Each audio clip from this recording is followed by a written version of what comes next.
দূরত্ব ছিল এরকম যে আমার মারে ততটা বেশি পছন্দ করতাম না, কারণ তার একটা সমস্যা ছিল কি, সে আমার বোনের যে হাজবেন্ড ছিল তার সাথে একটা ফিজিক্যাল রিলেশন ছিল। মেমোরি নেই না, আপনার? আমার ছোটবেলা থেকে কোনো মনে ছিল না।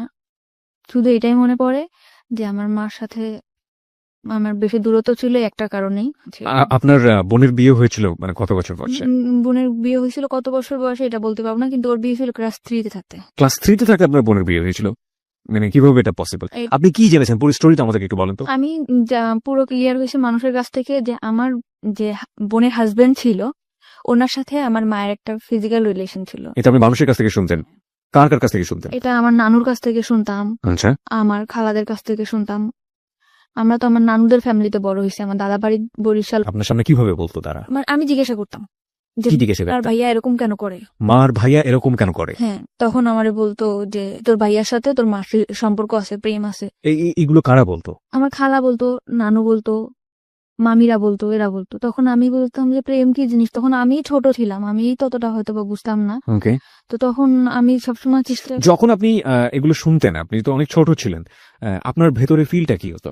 আমার মনে হতো যে ওখানে কি হচ্ছে, ওটা কি, আমি নিজের চোখে দেখতাম, বুঝতামও। মানে আপনার সামনেই ঘটনাগুলো হ্যাঁ, ঘটতো? ঘুরতো, আমি দেখতাম দূর থেকে, মানে বোঝার চেষ্টা করতাম যে এটা কি হচ্ছে। এমনকি রুমের মধ্যে ঢুকলেও দেখতাম ওরকম অবস্থায়, কিংবা ওরকমই থাকতো। ওকে। তো আমি তখন আমার নানুরে জিজ্ঞেস করতাম, কিংবা আমার খালাদের জিজ্ঞেস করতাম যে এটা কেন হয়। ওনারা কিছু বলতো না? না, ওনারা কিছু বলতো না, বলতো তোমার মার সাথে ওনার সম্পর্ক আছে। তাহলে মার সাথে যদি সম্পর্ক থাকবে তাহলে বোনের স্বামী হয় কিভাবে, এরকম আমার মাথার মধ্যে সবসময় এটাই করতো। আর আমার চিন্তা ছিল যে ওইটা ওখানে কি হচ্ছে। এই জন্য আমি আস্তে আস্তে বড় হলাম, তখন ক্লাস 6-এ যখন পড়ি তখন একটা ছেলের সাথে আমার সম্পর্ক হয়। এগুলো নিয়ে আপনি আপনার মাকে কখনো জিজ্ঞেস করেন? আমি মা, মাকে কখনো জিজ্ঞাসা করি নাই। আপনার মা কি জানতো যে আপনি আপনি এটা দেখছেন? হ্যাঁ, আমার মা জানতো আমি দেখছি, এবং আমার ফ্যামিলি সবাই জানতো, আমার বাবা এভরিবডি নোজ ইট? সবাই জানতো। জানার পরেও বিষয়গুলো নিয়ে কোনো কথা হতো না, কোনো ধরনের কোনো ঝামেলা হতো না আমাদের ফ্যামিলিতে? পুরো ফ্যামিলি তারপরেই ডিপেন্ড করতো। কার উপর? আমার দুলাভাইয়ের উপর। আপনার পুরো ফ্যামিলি এই ভদ্রলোকের উপর ডিপেন্ড করতো ইকোনমিক্যালি? জি। এবং এই জন্য কেউ কোনো কিছু বলতো না? না, কিছু বলতো না। ডিপেন্ড করতো মানে কি ধরনের ডিপেন্ড করতো? টাকা পয়সা দিয়ে হেল্প করতো। আমাদের তো কোনো ভাই নেই, কাজের কোনো নাই, আব্বাও তো সেরকম বেশি কাজ করতে পারতো না, এই জন্য আমার ভাইয়াই সাহায্য। মানে আমার বাবা ওটা জানতো? হ্যাঁ, আমার বাবাও জানতো। এবং জানার পরেও কখনো এগুলো নিয়ে কোনো ধরনের মনোমালিন্য, কোনো ধরনের ঝামেলা? আমি ততটা বুঝতাম না। বুঝতে পারতেন না। মাকে নিয়ে আপনার প্রাথমিক পর্যায়ের প্রথম মেমোরিটাই হচ্ছে এরকম একটা জিনিস আপনার চোখে পড়া। আজকের এই স্টোরিটা খুবই খুবই খুবই গুরুত্বপূর্ণ প্রিয় শ্রোতা, এবং যেটা হয়তো সমাজের অন্য কোনো লাখো মানুষের মধ্যে ওর গল্পটা মিলে যাবে না, কিন্তু একটা সন্তানের জন্য অনভিপ্রেত কোনো ঘটনা তার জীবনে কতটা ছাপ ফেলে এবং এটা শেষ পর্যন্ত কোথায় গিয়ে কি দাঁড়ায়।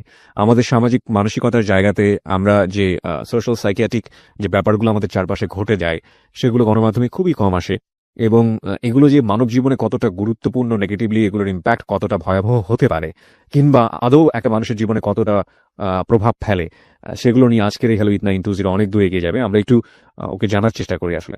ওকে, ফাইন। আপনি যেটা বলছেন যে ক্লাস 6-এ আপনি একটা ছেলের সাথে বা কোন একটা, হ্যাঁ, আমার মামার বন্ধু ছিল সে।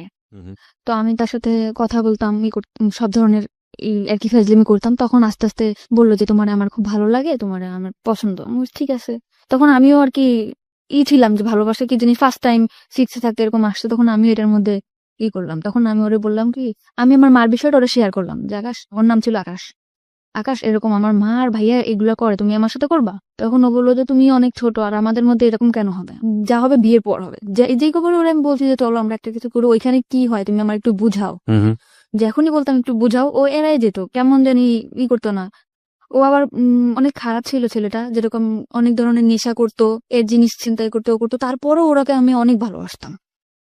তখন ফার্স্ট টাইম আমার লাইফে আসছে, আমি ওরা অনেক ভালোবাসতাম। পরে আমার মামার সাথে একটা দ্বন্দ্বের কারণে ও আর কি চলে গেছিল।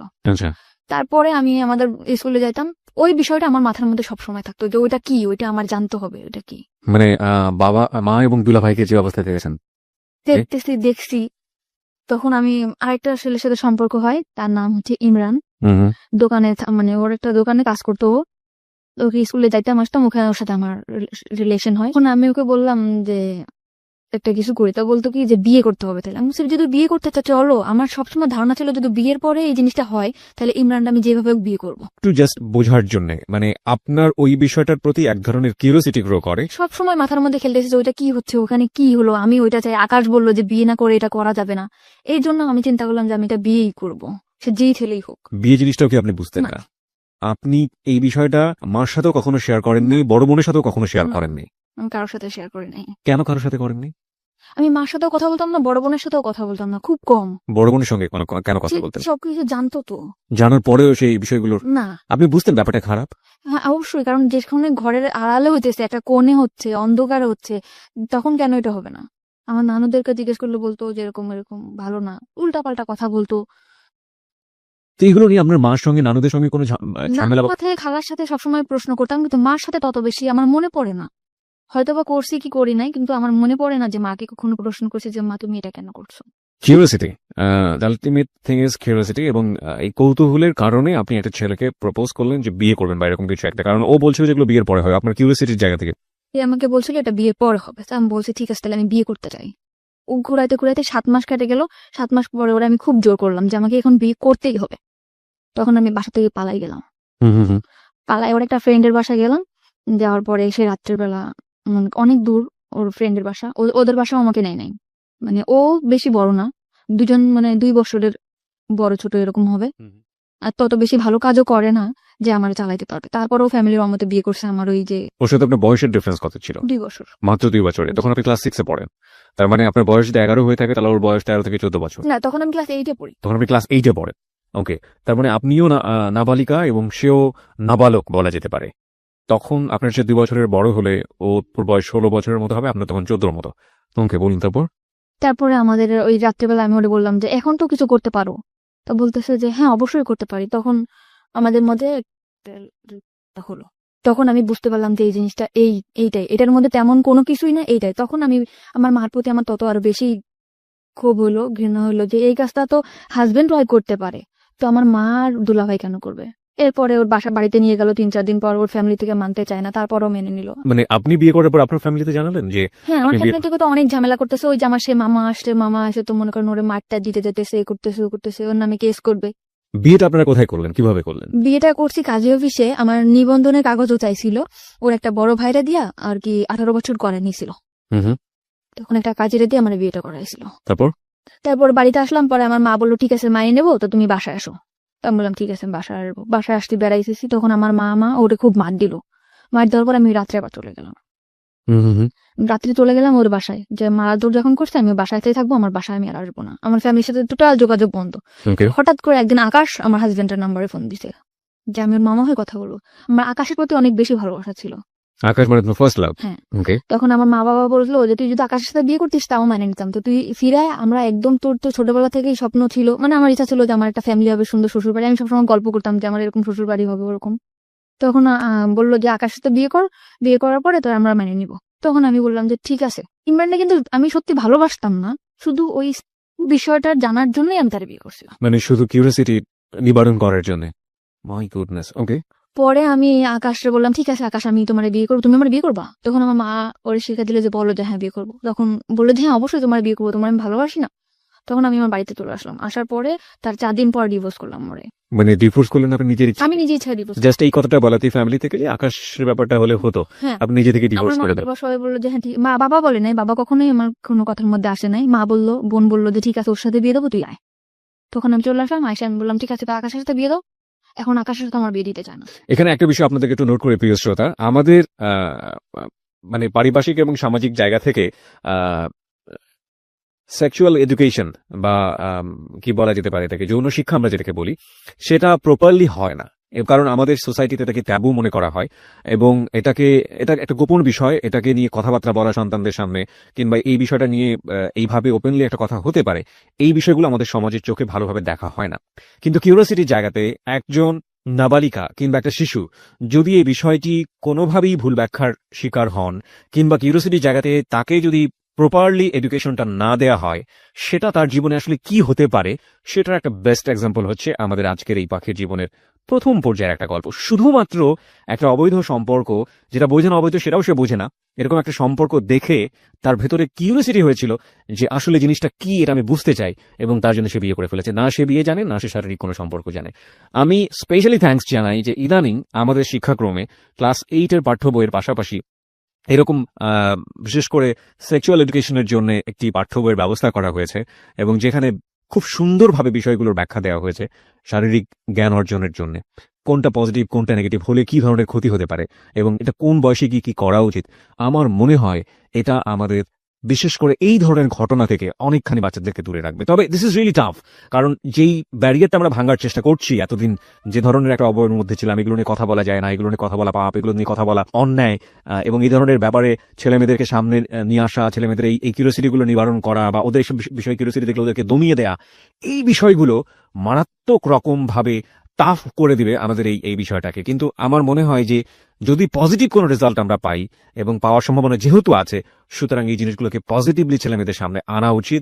কোনটা ভালো কোনটা মন্দ সেটা তাদেরকে ক্লিয়ার করে বুঝিয়ে দেওয়া উচিত, নইলে গোপনে নিভৃতে এই ধরনের অসংখ্য ঘটনা সমাজে ঘটে যাচ্ছে যেগুলো আমরা কখনো ফোকাস করি না এবং অনেক সময় জীবনটাকে হেল করে দিতে পারে। বাই দ্য ওয়ে, আমরা ফিরছি আবার আপনার জীবনের গল্পে। তারপর আপনি ডিভোর্স করলেন এবং আপনাকে বললো যে না, বিয়ে দেবে না। তখন আমার ফ্যামিলি থেকে বললো ওকে বিয়ে দেওয়ার মতো ছেলে হলো, ও ও এরকম খারাপ কাজ করে, চুরি করে, এটা করে ওটা করে, ওর সাথে বিয়ে দেবো না। তখন আমি বললাম যে তোমরা তো নিয়ে আসলে, আর আকাশের তো আমি অনেক ভালোবাসি। তখন আকাশে বললাম, আকাশ বললো তুমি আমার সাথে পালাই যাবা, মানে ফোনে বললো। তো আমি বলছি ঠিক আছে, আমি তোমার সাথে পালাই যাবো। তো ওর সাথে আমি পালাই যাওয়ার জন্য পুরো প্রস্তুত। পরে আমি ওর সাথে পালাই গেছি। যাওয়ার পরে 3 দিন ওর একটা ফ্রেন্ডের বাসায় নিয়ে আমাকে রাখছে, বলছে যে বিয়ে করি নাই, বিয়ে করবো। তখন একটা কাগজ আমার কাছে নিয়ে আসছে, এনে বলতেছে এটা কোর্ট ম্যারেজ করতে হবে, তুমি এটার মধ্যে সাইন করো। তখন আমি ওটার মধ্যে সাইন করছি। হাজব্যান্ড ওয়াইফ যেভাবে থাকে ওইভাবে থাকার জন্য পুরো প্রিপারেশন নিছি, বাসা নিছি, এরকম থাকবো। তখন ওর আরেকটা মামা ছিল, মানে আমার মামারই বন্ধু এরা, তার নাম ছিল সুমন। তখন এসে বললো তুমি যে এরকম বাসা টাসা নিছো, ওর সাথে কি তোমার বিয়ে হয়েছে? আমি বলছি হ্যাঁ। কয়েক ওইটা বিয়ের কাগজ না, এটা তোমার সাথে 1 বছরের কন্ট্যাক্ট ম্যারেজ করবে বলে বিয়ে করছে। মানে 1 বছরের কন্ট্যাক্ট ম্যারেজ করেছেন? ওকে।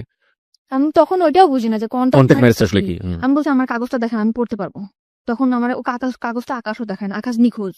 যে এখন ওর সুমন আমার বললো এই কথা, তখন আকাশ নিখোঁজ। কিন্তু আকাশের প্ল্যান ছিল ওইটা যে মামা, আমার আগে যে মামা ছিল তার সাথে তার দ্বন্দ্ব ছিল, এই জন্য সে আমার বিয়ে করবে কিংবা একটা ইসের মধ্যে রাখবে, কিন্তু সেও আমারে ভালোবাসতো না। কিন্তু আমি ভাবতাম যে একটা সংসার হবে, আকাশ আমার ভালোবাসা, আকাশের সাথে আমি ভালোভাবে থাকতে পারবো। সেভাবে হলো না। তো তখন আমার এই সুমন মামা ফোন দিল মা বাবারে, মা বাবা বললো যে ঠিক আছে ওরে নিয়ে আসো। জিনেদা ছিলাম আমরা, ইয়ান থেকে খুলনা নিয়ে আসলো। খুলনা নিয়ে যাওয়ার পরে আমার মা বললো যে ঠিক আছে যা হয় হয়েছে, এরকম ভাবে থাকো। এরকম করে পরে আমার ঢাকাতে চলে আসলাম। আমার বোন আর দুলাভাইও ঢাকাতে থাকতো, তখন চাকরি হয়েছিল আমার বোনের। তো থাকতো মিরপুরে, আমি ওর বাসায় থাকতাম, টুকটাক বাসার কাজ টাজ করতাম, থাকতাম এবার। তার 2 বছর পরে তখন আমার লেখাপড়া একদম বন্ধ। মানে কোন ক্লাসে থাকা অবস্থায়? 8 ক্লাস 8 থাকা অবস্থায় আপনার লেখাপড়া বন্ধ, এইসব ঘটনা ঘটার পরে পরপর 2টো বিয়ে। ওকে। পরে আমাকে করলো 2 বছর পরে আমার ফ্যামিলি থেকে একটা ছেলে দেখলো। আচ্ছা। ফ্যামিলি থেকে ছেলে দেখার পরে আমি 2 বছর মধ্যে ঢাকাতেও থাকতাম, খুলনাতেও থাকতাম। পরে আমাকে আনলো বাড়িতে, দেখালো, ছেলে একবার দেখেই পছন্দ করলো। 1 সপ্তাহের মধ্যে বিয়ে। ওকে প্রিয় শ্রোতা, আমরা এই জায়গাটায় ছোট একটা বিরতি নিতে চাই। আপনারা সবাই শুনছেন close up presence hello 8920 ABC radio FM 89.2 এ। আমি আরজি কিবরিয়া রয়েছে আপনার সঙ্গে এবং আজকে পাখি তার জীবনের গল্প বলার জন্য আমাদের স্টুডিওতে। পাখিকে দেখার জন্য, কিছু বলার জন্য, ওর সাথে যোগাযোগ করার জন্য আপনারা আমাদের ফেসবুকে কানেক্টেড হতে পারেন। আমাদের ফেসবুকের ঠিকানা হচ্ছে www.facebook.com/abcradiofm89.2। এছাড়াও আপনি চলে আসতে পারেন আমার ফেসবুক পেজে। আমার ফেসবুকের ঠিকানা হচ্ছে facebook.com/kibria.rj, KEBRIA, স্পেলিংটা হচ্ছে KEBRIA.RJ, এবং পেজটিতে যাওয়ার পর আপনি লাইক দেওয়ার সঙ্গে সঙ্গে আমাদের হ্যালো 8920 মেম্বার হয়ে যাবেন। ফিরে আসছি ঠিক 3 মিনিট পর। Close Up presents Hello 8920. Close Up. The closer, the better. FM 89.2. Close Up presents Hello 8920. Close Up. The closer, the better. 3 minute পর প্রিয় শ্রোতা, আরো একবার ওয়েলকাম করছি ক্লোজ আপ প্রেজেন্স হ্যালো 8920 তে। আমি আরজি কিবরিয়া রয়েছে আপনার সঙ্গে এবং আপনারা সবাই শুনছেন এবিসি রেডিও এফএম 89.2। আজকে জীবনের গল্প বলার জন্য এখানে রয়েছে পাখি। 19 বছর বয়স তার, এবং তার যে জীবনের গল্প সেটা আসলে খুবই খুবই খুবই মর্মান্তিক। আমরা ফিরবো তার কাছে যেখানে আমরা ছিলাম। পাখি, আপনি বলছিলেন যে আপনার 1 সপ্তাহের মধ্যে বিয়ে হয়ে যাবে, এরকম একটা পরিস্থিতি তৈরি হয়েছে আপনার ফ্যামিলিতে। আর এই আমাদের গেস্টকে দেখার জন্য আপনারা ফেসবুকে আসতে পারেন। আমাদের ফেসবুকের ঠিকানা www.facebook.com/abcradiofm89.2। এছাড়াও আপনি চলে আসতে পারেন আমার ফেসবুক পেজে। আমার ফেসবুকের ঠিকানা হচ্ছে facebook.com/kibria.rj, KEBRIA, স্পেলিংটা হচ্ছে KEBRIA.RJ। ওকে, বলুন তারপর। তারপর 1 সপ্তাহের মধ্যে বিয়ে ঠিক হলো। ছেলে দেখার পর বললো ঠিক আছে আমার পছন্দ হয়েছে, আমি ওকে বিয়ে করতে চাই। ওকে, ছেলে কি করে? ছেলে বাড়িতে কৃষি কাজ করে। তা আমিও বললাম যে ঠিক আছে, ফ্যামিলি থেকে যখন দিতেছে আমি বিয়ে করব। বাবা বাড়ি ঘর সব দেখে আসলো, বিয়ের দিনও পড়লো। হয়েও গেছে, তার বাড়িতে গেছি, মানে হয়েছে কি তার বাড়িতে গেছে, তার চাচার যে ঘরটা আছে সেই ঘরটা দেখাইছে, তার চাচার বাড়িটা দেখাইছে, মানে যখন ঘর বাড়ি দেখাবে তখন সেই চাচার বাড়িটা দেখিয়েছে। আচ্ছা তার যে মূল বাসা সেটা সে দেখাই নাই। আচ্ছা তা আমার ফ্যামিলিও বুঝতে পারে নাই। বিয়ের পরে আমাকে উঠাইছে একটা ভাঙার ঘরের ভিতরে, ঘরটা একদম হেলে পড়ে যাবে, উপরে টালি, নিচে আছে বেড়া আছে। আমি আমার হাজবেন্ডকে জিজ্ঞেস করলাম যে আপনাদের এই এটা কেন? তখন বললো কি চাচার বাড়ি আর আমার বাড়ি কি এক না? তখন আমি বললাম চাচার বাড়ি আর তোমার বাড়ি এক তো সেটা তো কথা না, আমার তো ঘর যেটা, আমার যে ঘরটা আমি থাকবো সেই ঘরটা যদি ভালো না হয় আমি কেমনে থাকবো? এই ঘরটা তো এখনই আমার শরীরে পড়ে যাবে। আমি বললো পড়বে না, সব ঠিক হয়ে যাবে, আমার জায়গা জমি আছে বিক্রি করবো। তো তখন আমি মানে নিলাম চুপচাপ যে যা হোক হয়েছে, জীবন তো অনেক ভুল হয়েছে। আর আমি ম্যারিড পার্সন ছিলাম, সে আনম্যারিড ছেলে। এটা সে জানতো, তার কাছে বলা হয়েছে এটা? তাকে কিন্তু বিয়ের আগে জিজ্ঞেস করা হয়েছে যে আপনি কি ম্যারিড পার্সন, সে বলছে যে না আমি ম্যারিড পার্সন না। এবং আপনার সম্পর্কে বলা হয়েছে যে আমি নিজে তাকে বলছি যে আমি দুটো বিয়ে করেছি, আমি এরকম রিলেশন করে 2টা বিয়ে করছি। এবং কি কারণে বিয়ে করেছি কথা কারণটা বলেননি কখন? তো বলছি যে আমি রিলেশন করে বিয়ে করছি। দুটো বিয়ে করেছি। হ্যাঁ, সেটা শুনেই আমার প্রতি হয়েছে যে বিয়ের সাথে কোনো ব্যাপার না, আপনারা দেখে আমার খুব ভালো লাগছে। ওকে। তারপর আমরা আমার বাবার বাড়ি বেড়াতে আসলাম, বেড়াতে আসার পরে এইভাবে দিন যায়। তারপরও আমি শহরে তো মানুষ হয়েছি, তারপরও আমি অনেক কিছু মিস করতাম যে এই জিনিসটা নাই, সংসারে এই জিনিসটা নাই, অনেক কষ্টে দিন যেত আমার। তার আর কোনো ভাই বোন ছিল না, সে একটাই ছেলে। ওকে। এখন আস্তে আস্তে আমার হাজবেন্ডের মধ্যে দেখলাম পরিবর্তন। কি পরিবর্তন? সে ফোনে কথা বলে, গ্রামের ছেলে তাও ফোনে কথা। কি ব্যাপার, তুমি কার সাথে কথা বলো? বলি কথা। তারপরে আমি জানতে পারলাম, অনেক ভাবে জানতে পারলাম, চেষ্টা করে প্রায় 2-3 মাস পর জানতে পারলাম সে আগে একটা বিয়ে করছিল। সে আমার কাছে মাপটা পেয়েছে যে আমি বিয়ে করছি, তুমি মাপ করে দাও, আমি তোমার বলতে পারি। আমি সে বিয়ের আগে তো আমি আপনাকে জিজ্ঞেস করছিলাম, আপনি আমাকে কেন বলেন নাই? ওকে। পরে বলতেছে তোমাকে আমার এত ভালো লাগছে যে তোমার কথা যদি আমি বলতাম তাহলে হয়তো বা তুমি বিয়েটা রাজি হতো না। আচ্ছা। তখন আমি বললাম যে ঠিক আছে, যা গেছে গেছে, আপনি ওর মেয়ের সাথে যোগাযোগ করেন না, আমি করবো না। ওকে। তারপরও মেয়েটার সাথে যোগাযোগ করে। তখন আমি বললাম খুলনাতেই রাখবো না, তোমাকে আমি নিয়ে চলে যাবো ঢাকাতেই। ঢাকা আসতে গেলে কিছু টাকা লাগবে, কিন্তু আমার বিয়ের মধ্যে কোনো কিছু দেয় নাই। শাড়ি গয়না যা দেওয়া লাগে, গয়নাঘাটি কিছু দেয় না, এমনি শাড়ি চুড়ি লিপস্টিক এটা যা দেওয়া লাগে দিছে। এখন একটা রুলি দিছিল স্বর্ণের। তো আমি মারে বললাম যে মা রুলিটা আমরা বেশ বন্ধক রাখি, এখন ক্যাশ টাকা তো আমার কাছে কিছু নেই, বন্ধক রাখা আমি টাকাটা নিয়ে দিই, তুমি ও পরে চাকরি করে যখন টাকা ছাড়া যাবে তখন। তখন বললো যে ঠিক আছে চল বন্ধক রাখতে যায়। বন্ধক যখন রাখতে গেছি তখন আঙ্কেল আমারে বলে তুমি কি দুষ্টামি করতে আসছো আমার সাথে? কোন আঙ্কেল? মানে জুয়েলারির যে আঙ্কেল। ওকে। বলছি কেন আঙ্কেল? বলতেছে যে অবশ্যই তুমি এটা এমনিটি স্বর্ণ রিয়াই না, তুমি বলতেছো এটা স্বর্ণের। আমি বলছি কেন, এটা আমার বিয়েতে দিছে, এটা কেন এমনিটি স্বর্ণ হবে? এটা স্বর্ণের পানিতে ধোয়া, এটা 6 মাস পর কালার যাবে। তখন আমি আমার হাজবেন্ডের ফোন দিলাম যে তুমি আমাদের মানে টাউন আছে, টাউনে আসো। তখন দোকানে নিয়ে গেলাম, যেটা কি এটা তো স্বর্ণের না। তো বলতেছে কে বলছে স্বর্ণের না, অন্য দোকানে চলো। তুমি কোন দোকানে যাবা? স্বর্ণপটির মধ্যে। পরে ওর যে দোকানে যাইতেছে সেই দোকানে একই কথা। তখন ও মানে ওর ঘাম বের হয়ে গেছে পুরা। পরে বলতেছে কি যে মাফ করে দাও, তোমার খুশি করার জন্য এটা করছে। তাও আমি মাফ করে দিছি ওরে। আমার ফ্যামিলি থেকে মোটে রাজি না যে এরকম এখন থেকে এই ছেলে এরকম করতেছে, তা ভবিষ্যতে সে কি করবে। তখন আমি তারপরও ঢাকাতে নিয়ে আসলাম, নিয়ে আমার বোনের কাছে রেখে গেলাম। ভাইয়া ওর একটা চাকরি দিতে, ওরা চাকরি দিল। ওর আগরাতে চাকরি হতে গেলে রক্তের গ্রুপ পরীক্ষা করতে হয়, গ্রুপ পরীক্ষা করাইলো, টাকা পয়সা যা লাগে সব ভাইয়া দিল, ম্যাচ ঠিক করে দিল। ভাইয়া মানে আপনার দুলা ভাই? সেই দুলা ভাই। ওকে। মানে আমাদের ফ্যামিলিতে সে খুব কেয়ার করে। তারপরে চাকরি দেওয়ার পরে চাকরি থাকলো আমার টাকা পয়সা দেয় না। ভাইয়ার শুধু একই কমপ্লেন যে ও নাকি ফোনে কথা বলে। আমি বলছি ফোনে তো আমার সাথেও কথা বলে। তারপরে আমার ভাইয়া বললো যে ঠিক আছে তুই ওর ঢাকাতে চলে। তখন আপনি কোথায় ছিলেন? আমি আমার মার বাড়িতে ছিলাম। খুলনাতে ছিলেন? জি। তখন আমি ঢাকাতে চলে আসলাম, ভাইয়ার বাসায় থাকতাম। ও ছুটি সেটা পাইলে আসতো, ভাইয়ার বাসায় থাকতাম করতাম। তারপরে আমি বললাম যে ঠিক আছে, ভাইয়ার বাসায় তো মানে গেস্ট যে রুমটা, ড্রয়িং রুমটা যেটারে বলে, ওইটা তো ভাইয়াদের সুপা নাই, ওটা তো খালি আসতো, ওখানে আমরা একটা পর্দাটা নাই, ওখানেই আমরা সংসার করা শুরু করি। বললো ঠিক আছে। আমাদের মানে ওর রুম নেওয়ার মতো এত বেশি টাকা বেতন পাইতো না, মাত্র 7,000 টাকা বেতন পাইতো। তখন ভাইয়া বললো ঠিক আছে, এই কয় টাকা বেতন পাই তো আর বাইরে থাকা সম্ভব না, তো তোরা আমাদের এখানেই থাক, খাওয়া থাকা পাবো 3,000 টাকা দিবি তোরা দুইজনে। তো শুধু খাওয়া থাকা, এছাড়া আমি যে তার ওয়াইফ, একটা কোনো কসমেটিক বা কোনো ড্রেস এগুলা কিছুই দেয় না। তখন আমার বোন বলে যে আমার বোনটা ভালোভাবেই মানুষ হয়েছে, তো তুমি এরকম ওর কিছু দেও না কেন? বলে এটা আমাদের ফ্যামিলি ব্যাপার। তা আমি বললাম ব্যাপার ঠিক আছে, তুই কিছু বলিস না। ভাইয়া তখন আমার ড্রেস যা লাগে দেয়। 7,000 টাকাতে স্যালারি পাইতো, 3,000 টাকা বোনটা দেওয়ার পরে যে কয় টাকা তো বাড়ি পাঠাই দিত। মানে ও বাড়িতে অনেক দেনা ছিল। আচ্ছা আচ্ছা। তো আমি বলতাম যে কবে শেষ হবে, আর আমাদের ঢাকায় আসতে আমরা কি আজীবন ঢাকাতে থাকবো? তোমার বাড়িতে একটা ঘর নাই, ঘর এরকম টুকটাক আর কি ঝগড়া হতো প্রায়। হাজবেন্ড ওয়াইফ যেটা ভালোবাসে এটা কখনো আমি পাইতাম না। আচ্ছা। সবসময় মানে চিন্তা করতে কি এত চিন্তা করো তুমি চিন্তা করে তো কোনো কিছু বের করতেই পারো না। তখন আমার দুলাভাইরে বললাম ভাইয়া আমার একটা চাকরির ব্যবস্থা করে দাও। তো বললো যে এই তো তুই পাশ করিস না, এই যে পরীক্ষা দিয়ে পর চলে আসছিস, তোর কি চাকরি দিব? তো ভাইয়ারা সবসময় বলতাম যে একটা চাকরি দিয়ে দাও, একটা চাকরি দিয়ে দাও। তখন ও যে কোম্পানিতে চাকরি করে, ফরেনার কোম্পানিতে, ওর একটা ম্যাডাম ছিল। তো ওই ম্যাডামটা বাচ্চা কাচ্চা হইতো না, তার হাজবেন্ডও বাইরে থাকতো, সেখানে একা থাকতো। তা আমারে তার কাছে রেখে আসছিল, মাসে 5,000 টাকা স্যালারি দিবে, অল টাইম তার সাথে থাকতে হবে। ওকে। তো এরকম আমি থাকতাম, তখন আমার হাজবেন্ড সে ডাইরেক্টলি বলতেছে বাসায় কাজে দিছে নেই করছেন, কিন্তু আমি বাসায় কাজ করতাম না, শুধু তার সাথে থাকতাম। সাথে থেকে আপনার কাজটা কি ছিল? তার যেরকম ল্যাপটপটা, ক্যারি করা। হ্যাঁ, এটা আমি নিতাম, কিংবা হাতে কোনো পার্স আছে এটা আমি নিয়ে ওনার সাথে সাথে থাকতাম, কারণ ওনার একা একা থাকতে পারতো না। উনি যেখানে যেত আমাকে নিয়ে যেত, আমাকে বেশ বলতো যে আমার বোন। ওনারা ইংরেজিতে কি বলতো আমি জানি না, আমার খুব সুন্দর সুন্দর ড্রেস কিনে দিত, এই যে ওনার সাথে যেটা পরে আমি বেরোতে পারতাম, ওকে। এরকম করে ওনার মতো করে উনি রাখতো। তখন আমার হাজবেন্ড আমার ভাইয়ের সাথে অনেক অশান্তি করলো। তখন আমার ভাইয়া বললো ঠিক আছে, তোমার চাকরি করতে হবে না, তুমি চলে যাও। তখন আমি বললাম যে ঠিক আছে, আমি চাকরি করবো না। তখন আমি বলতাম যে আমার কোনো কাজও করতে দিলা না, তোমার হেল্প করবো তাও তুমি করতে দিলা না। আমি তাই কিন্তু হেল্প করতাম। আমি যে 5,000 টাকা পাইতাম তার থেকে 2,000 টাকা ওরে আমি দিতাম, আর 3,000 টাকা আমি রাখতাম। আচ্ছা। তখন আমার হাজবেন্ড বলতো যে কি এমন কাজ করতাম, মানুষের বাসায় কাজ করতাম, এরকম করে বলতো। তো আমি বলতাম এসব কথা বলবো না, আমি কি কাজ করি তুমি জানতো না। কিন্তু ওই যে ফরেনার ছিল উনি বলতো তুমি আমার সাথে 1 বছর যদি থাকো, তোমার লাইফটা পুরো আমি ওকে করে দিয়ে যাবো।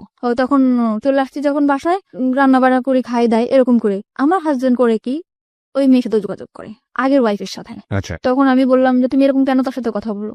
বলে যে তার সাথে কথা বলি, কে বলছে? তো এরকম বহুবার আমি হাতে নাতে ধরছি, তারপরে সে স্বীকারই করে না।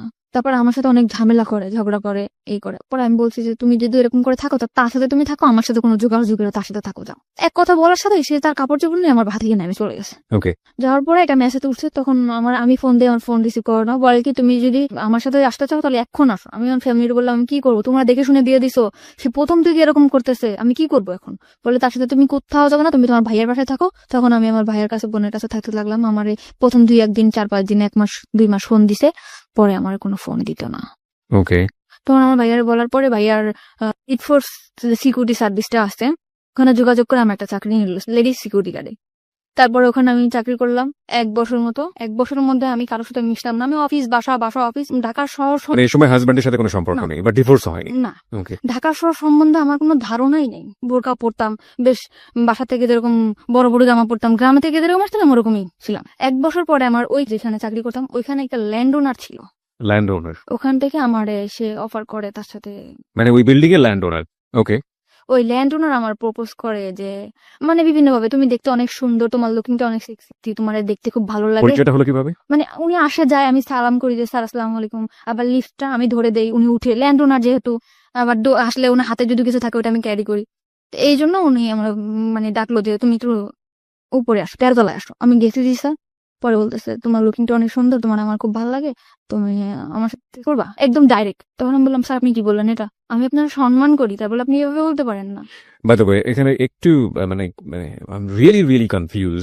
যেহেতু আপনি মোটামুটি একটা আইন শৃঙ্খলা রক্ষাকারী এরকম একটা বেসরকারি প্রতিষ্ঠানেই কাজ করতেন, সেখানে ওনার তো একটু ভয়ে ডর কিছু করা উচিত ছিল। মানে উনি ডিরেক্ট এইভাবে ডেকে নেবেন, আপনার অ্যাটিটিউডের মধ্যে কোনো কিছু কি ছিল এরকম যে কারণে ও? আমি সবসময় অনেক রুড ছিলাম, আমার সাথে কেউ কথা বলতেও সাহস পেত না। আমরা যে কটা মেয়ে ছিলাম আমাদের সাথে কোনো ছেলেরাও কথা বলতো না, আমাদের যে ছেলে গার্ডগুলো ছিল সেও কথা বলতো না। পরে আমি বললাম স্যার আপনি কি জাস্ট তোমার আমি দেখলাম যে তুমি তোমার জায়গায় কেমন অনেস্ট। ওনার কথাটা অনেক তাড়াতাড়ি ফিরায় নিল। তখন বললো কি যে আমার এখানে চাকরি করো, এখানে তো অনেক 13 তলা বিল্ডিং, অনেক ভালো ভালো লোকেরা আসে, তো তুমি কি কি করো না করো এই জন্য।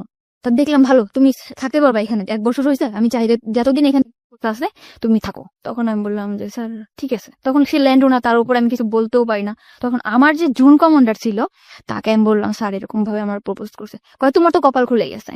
সে কি মেল ছিল না ফিমেল ছিল? ছেলে ছিল। ছেলে। ওকে। তো তুমি যদি একটু সময় তার সাথে করো। আমি তখন ব্যাপারটা যে কি ব্যাপার, আমি কেন ঢাকা শহরে কাজ করতে আসছি। তখন আমি স্যারে বললাম স্যার আমি যদি কাজ করেই খাবো তাহলে আমি যদি ওরকম করেই খাবো তাহলে তো আমার কাজ করার দরকার আসে না। এখানে আমি আমার শ্রম বিক্রি করতে আসছি, আমার শরীর না। তখন আমি তাকে এই কথাটা যখন বললাম সে আমার পড়ানোর আগে গেল যে তোমার জন্য আমাদের এই পোস্টটা থাকবে না। পোস্ট থাকবে না? হ্যাঁ, এই কথা বলার পর আমি ওখান থেকে চলে আসলাম আমাদের হেড অফিসে। উনি আমার নামে কমপ্লেন করলো, আমার যে জুন কমান্ডার স্যার উনি এরকম ডিউটি ভালো করে না, এই জন্য ওর নামে কমপ্লেন এসে, ল্যান্ড ওনার কমপ্লেন দিয়েছে, আপনি ওকে ডাকেন অফিসে। আমাকে স্যার ফোন দিল। আমি ভর্তি হওয়ার পরে কখন আর অফিসে যাই নাই, ওই ফার্স্টে। ওকে। খুব ভয় পাচ্ছি আমি, স্যার আপনি আমাকে কেন ডাকছেন? কি আমি জানি কি হয়েছে না হয়েছে। আমি পরে স্যারের বললাম যে স্যার আপনি আমার বাবার বয়স, এরকম এরকম ব্যাপার। কি মা তাহলে তোমার ওখানে যাওয়া ঠিক হবে না, তুমি রিজার্ভে থাকো। রিজার্ভ। হ্যাঁ। ওকে যে বিভিন্ন জায়গায় যেরকম সোনারগাঁ, রেডিসন এরকম যেরকম পার্টি টাটি হয়, এখানে ডিউটি করলে তুমি ডিউটি করো। ওকে এমনি সময় বাসায় থাকবা, তোমার স্যালারি 6,000 টাকা, 9,500 টাকা স্যালারি পাইতাম, ওখান থেকে 6,000 টাকা চলে আসছে। ওকে ওখানে বিভিন্ন ছেলেদের সাথে ডিউটি করতে হতো, আমি ওখান থেকেই খারাপ হয়ে গেলাম। মানে রিজার্ভে যাওয়ার পরে আপনি মানে হাউ ইট হ্যাপেন, মানে খারাপ হয়ে গেলাম বললে আপনি বুঝবো না কিভাবে কি ঘটনাগুলো ঘটেছে। মানে একটা ছেলের সাথে মিশতাম, অমুক জায়গায় ডিউটি করতে হবে, আমাদের দুইজনের, একটা ছেলে একটা মেয়ে। কত কথা হয় না, কথা হইতে হইতে হইতে হইতে ওরা বলে যে আমরা এরকম ড্রিঙ্কস করি, আমরা অনেক মজা থাকি, তুমি কি এমন ড্রেস পরো, বোরকা পরো কেন, এখন কি মেয়েরা বোরকা পরে কিনা। আর আমার মধ্যেও না ওরকম একটা চঞ্চলতা কাজ করতো, আমিও চাইতাম যে না এদের সাথে খোলামেলা ভাবে থাক। এর ভিতরে এরকম থাকতে থাকতে আমাদের বাড়ির পাশে একটা বাড়ি ছিল, বাড়িটার নাম নাই, মানে আমাদের থেকে অনেক ভালো অবস্থা। Okay. ছেলেটা দেখতে শুনতে অনেক সুন্দর ছিল, সে যে আমার মতো একটা মেয়ে প্রপোজ করবে আমি ভাবতে পারিনি। আমি এর মধ্যে বাড়িতে গেছিলাম একবার, পহেলা বৈশাখে বাড়িতে গেছি, সে আমাকে ডাইরেক্ট বললো যে পাখি তোমার খুব ভালো লাগে, তোমার বিয়ের আগে থেকেই ভালো লাগে, তো তোমার সাথে আমি ফ্রেন্ডশিপ করতে পারি। আমি বললাম যে ঠিক আছে করতে পারো। কারণ আমিও চাইছিলাম যে একটা মানুষ আমার জীবন থাকুক। এরকম করতে করতে না তার সাথে আমার ফোনে, সে থাকতো খুলনাতে, আমি থাকতাম ঢাকাতে। ফোনে রিচার্জ করে দিতাম, আমি চাকরি করতাম, ফোনে রিচার্জ করে দিতাম 50 টাকা 100 টাকা, কোনো গেঞ্জি যা পারতাম কিনে রাখতাম ওর জন্য, ও খুশি হতো। ও আমার অনেক বেশি মানে আমার কথা দিয়া বলায় রাখতো। আমি এখন যেটা বুঝি যে না, আমার কথা দিয়া বলায় রাখে। মানে বিভিন্ন রকম কথা বলতো, ও আমাকে কখনো একটা সুতাও কিনে দিত না, কিন্তু আমি চিন্তা করতাম যে ওরে কি পরলে ভাল লাগবে, কি করলে ভাল লাগবে, এটা করতাম। যেমন প্যান্ট, শার্ট, টি শার্ট, ঘড়ি এগুলা কিনতাম, বিভিন্ন উপর টাকা দিতাম। আমি যে 6,000 টাকা থেকে মানে অল্প কিছু, ধরুন 200-500, তখন ওইটাই আমার কাছে বেশি ছিল, ওরকম দিতাম। ও নিত, ও চাইতো। পরে ও মাস্টার্স কমপ্লিট করলো, তখন আমি বললাম যে তুমি ঢাকাতে আসবা, বললো হ্যাঁ ঢাকাতে আসবো। ঢাকাতে আসলো ফ্রেন্ডের বাসায়, আমরা ঢাকায় দেখা করলাম, কথা বললাম অনেক। ও সবসময় বলতো তোমার আমি বিয়ে করবো, যে আগে থেকে আমার পড়াশোনাটা কমপ্লিট হোক। ছেলেটা অনেক সুন্দর ছিল। মানে ও তো বিবাহিত ছিল? না, বিবাহিত ছিল না। একদম বিবাহিত ছিল না। আপনার সম্পর্কে সব জানতো? হ্যাঁ, আমার বাড়ির পাশে সব জেনে শুনে আমার দিকে আগাইছিল। ওকে, কিসে পড়তো ছেলেটা? তখন মাস্টার্স করতেছে। মাস্টার্স করছে, আর আপনি দিকে ক্লাস 10ও পাস করেন? না, ওকে, ঠিক আছে। তখন আমার হয়তো ওটা আবেগ ছিল, আমি বুঝতাম না যে ও যেরকম আমার দিকে আগাইছে, আমি ভাবতাম মনে হয় সত্যি সত্যি ও আমার ভালোবাসে। এখানে একটা বিষয় একটু নোট করছি প্রিয় শ্রোতা, আজকের স্টোরিটা এতটাই বেশি সেন্সিটিভ, আমাদের সামাজিকতার জায়গা থেকে আজকের অতিথির পুরো ফেসটুকু আমরা ফেসবুকে দেখাতে পারবো না। কিন্তু একজন মাস্টার্স পড়ুয়া একটা ছেলে, একটা ক্লাস 8 পড়ুয়া একটা মেয়ের প্রতি এফেক্টেড হতে পারে কি কারণে, কতটুকু সৌন্দর্য একজন মেয়ের মধ্যে থাকলে এ ধরনের ঘটনা ঘটতে পারে, ততটুকুই সুন্দর ও আসলে, এবং অ্যাবসলিউটলি শি ইজ বিউটিফুল। কিন্তু আমরা আমাদের গল্পের জায়গাটা থেকে আমরা পারছি না ওর পুরো মুখ অবয়বটা আপনাদেরকে দেখাতে। চলুন আমরা আবারও ওর কাছে ফিরি। হ্যাঁ বলুন তারপর। কিন্তু আমি সবসময় চাইতাম যে আমার ছোট্ট একটা সংসার হোক। আমি আবারও স্বপ্ন দেখতে শুরু করলাম যে আমার লাইফে যা গেছে গেছে, ও হয়তো বা আমার সুন্দর একটা সংসার দিতে পারবে। বাই দ্য ওয়ে, আপনি যখন এটা বলছিলেন যে আপনি আপনার ছেলে কলেজদের সাথে মিশে বিভিন্ন পার্টিতে তারপর দায়িত্ব করতেন, ওই সময়গুলো থেকে আপনি ওদের সাথে মিশে ড্রিঙ্কস না না, তখন আমি এগুলো তখনও শুরু করেন? ওরা করতো, আমি আর কি ভাবতাম যে আসলে আমি একটু করবো, এই করবো, মানে ভালো লাগতো। তারপর চিন্তা করতাম না, বোনের বাসায় থাকি, ভয় পেতাম, কিছু করতাম না। তো তখন নাজিমের সাথে আসতে, মানে আমার সাথে রিলেশন ছিল, তার নাম ছিল নাজিম। তখন ও বললো যে ঠিক আছে আমি তোমার বিয়ে করবো। আবার স্বপ্ন দেখতে শুরু করলাম যে আমার ছোট একটা সংসার হবে। আমরা অনেক প্ল্যানিং করলাম যে আমাদের একটা মেয়ে বেবি হবে, এরকম বাসা নিব, তুমি তো এরকম সুন্দর, আমাদের বেবিটা হয়তো। অনেক ভাবে প্ল্যান করলাম। পরে আস্তে আস্তে দেখি কি ও ফোনে আমার সাথে তত সময় দেয় না, ফোনে ততটা সময় দিচ্ছে না। কিন্তু ও তো আপনার সম্পর্কে সমস্ত কিছু জানতো, বিশেষ করে দুটো বিয়ে হয়েছে আপনার, এরকম ভাবে আপনি সংসারও করেছেন, এবং আমার ফ্যামিলি অবস্থা সবই সব জানতো। ও কি শুধুমাত্র আপনার সঙ্গে প্রেমের সম্পর্কই ছিল, নাকি আলাদা এক ধরনের ইন্টেনশন ছিল, ফিজিক্যাল রিলেশন, কোনো ধরনের কোনো ইন্টেনশন ছিল না? ওকে, বলুন তারপর। আমি ফোনে টাকা ঢুকাই দেই, ও ফোনে কথা বলে অন্য মেয়ের সাথে। তা আমি ওর ফোনে টাকা ঢুকাই দিলেও আমি ওর ফোনটা রিসিভ করতাম না, কারণ আমি যে কোম্পানিতে চাকরি করতাম ওখান থেকে ফোন আমাকে দেওয়া হয়েছিল, মানে ওখান থেকে আমি ফোন করলে বিল পাইতো। ওকে, তো ওই ফোনটাতে আমি ওকে ফোন করতাম অল টাইম, কখনো ওর ফোন আমি রিসিভ করি নাই। চিন্তা করতাম বেকার, কি করবে, ওরা আমি টাকা দিই, ও বন্ধু বান্ধব আমার ফোন দিত, যে বলতো জানি আজকে না আমার ফ্রেন্ডের সাথে আমার পার্টি দিতে হবে, আমার কটা টাকা দিবা, 500 টাকা দাও না। ওকে, তখন আমি এভাবে সবসময় টাকা পয়সা দিতে থাকতাম। পরে একটা সময় বললাম, আমার ফ্যামিলি থেকেও জানাজানি হয়ে গেল ব্যাপারটা, যে তুই আবারও একটা ছেলের দিকে এরকম করে পড়তেছিস, তো হাজবেন্ড আছে এরকম আছে। তখন আমি আমার ফ্যামিলির বকাবকি শুরু করলাম, কি হাজবেন্ড, তোমরা কি দেখে দিছে এই করছো। তখন নাজিম আস্তে আস্তে দূরে সরে যেতেছে, আমার বলতেছে ডাইরেক্ট, বলতে তুমি আমার ফোন করবা না, কখনো ফোন দিবা না, কোনো কারণ ছাড়াই। তুমি আমার সবসময় ফোর্স করো, কার সাথে কথা বলি, কি করি না করি, তুমি আমার তখন আপনার হাজবেন্ডের সঙ্গে একেবারেই আপনার যোগাযোগ একদম যোগাযোগ। বাই দ্য ওয়ে, আপনার হাজবেন্ডের নাম যেন কি ছিল? রিপন। রিপনের সঙ্গে আপনার যোগাযোগ পুরোপুরি অফ। প্রিয় শ্রোতা, আমরা জায়গায় ছোট্ট একটা ব্রেক নিতে চাই। আমরা ঠিক 12:06 ফিরবো। আপনারা সবাই শুনছেন close up presents hello 8920 ABC radio FM 89.2 এ। আজকে পাখি তার জীবনের গল্প বলতে এসছে এখানে। ওকে দেখার জন্য আপনারা ফেসবুকে আসতে পারেন। আমাদের ফেসবুকের ঠিকানা www.facebook.com/abcradiofm89.2। এছাড়াও আপনি চলে আসতে পারেন আমার ফেসবুক পেজে। আমার ফেসবুকের ঠিকানা হচ্ছে facebook.com/kibria.rj KEBRIA। স্পেলিংটা হচ্ছে KEBRIA.RJ। ফিরে আসছি ঠিক রাত 12:06।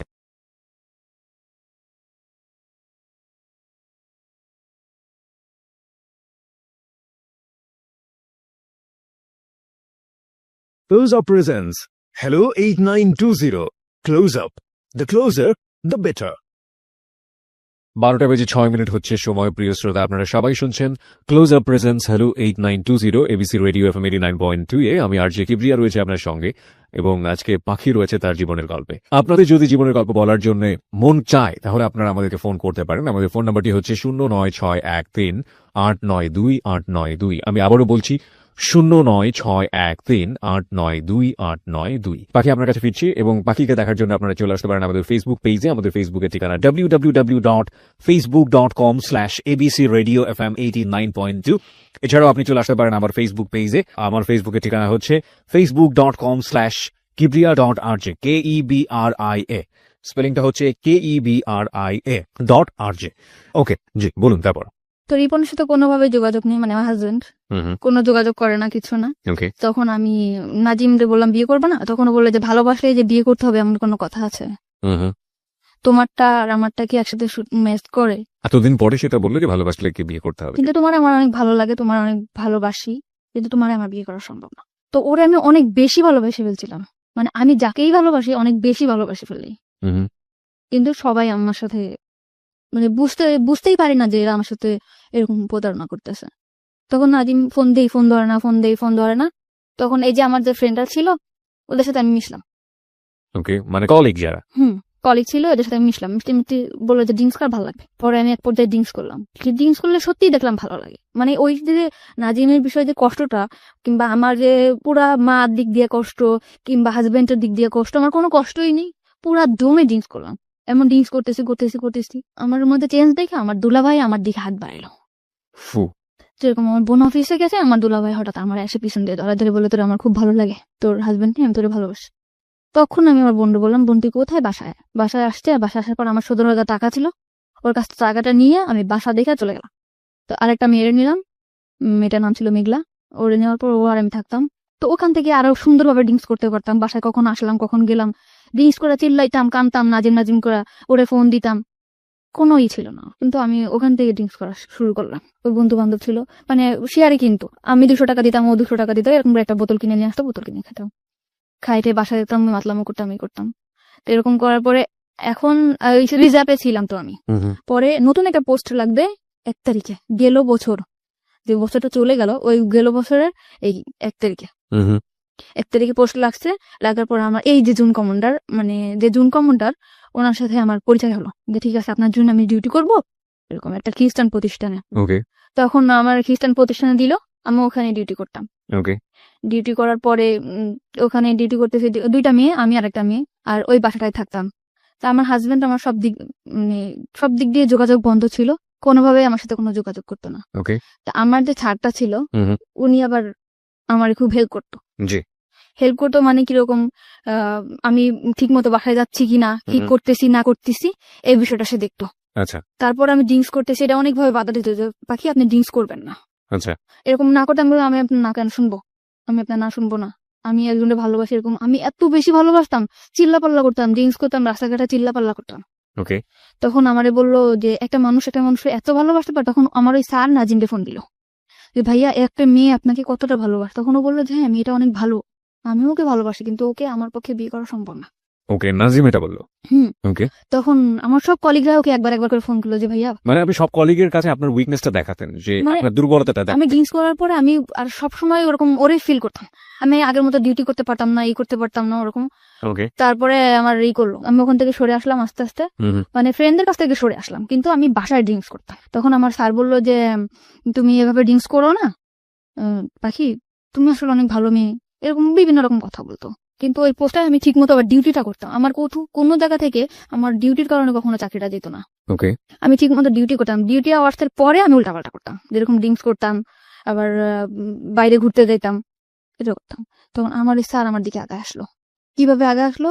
বললো যে তোমার মতো ভালো যদি আমার ওয়াইফ আমারে বাসতো, তাহলে আমার মনে হয় পুরো পৃথিবীটা ওরে দিয়ে দিতাম। এই ধরনের কথা বলতো। মানে তার ওয়াইফের প্রতি অনেক ধরনের দুর্বলতা আমাকে দেখাইতো। মানে তার ওয়াইফ তার দিক দিয়ে পারফেক্ট না, সে তাকে ভালোবাসে না, সে তাকে কোনোভাবে সুখ দিতে পারে না, সে তার ছেলের দিকে যত্ন নেয় না, সে তার সংসারে কোনোভাবেই মানে মন নেই, এরকম। তখন আমি বললাম এসব কথা আমারে বলেন কেন?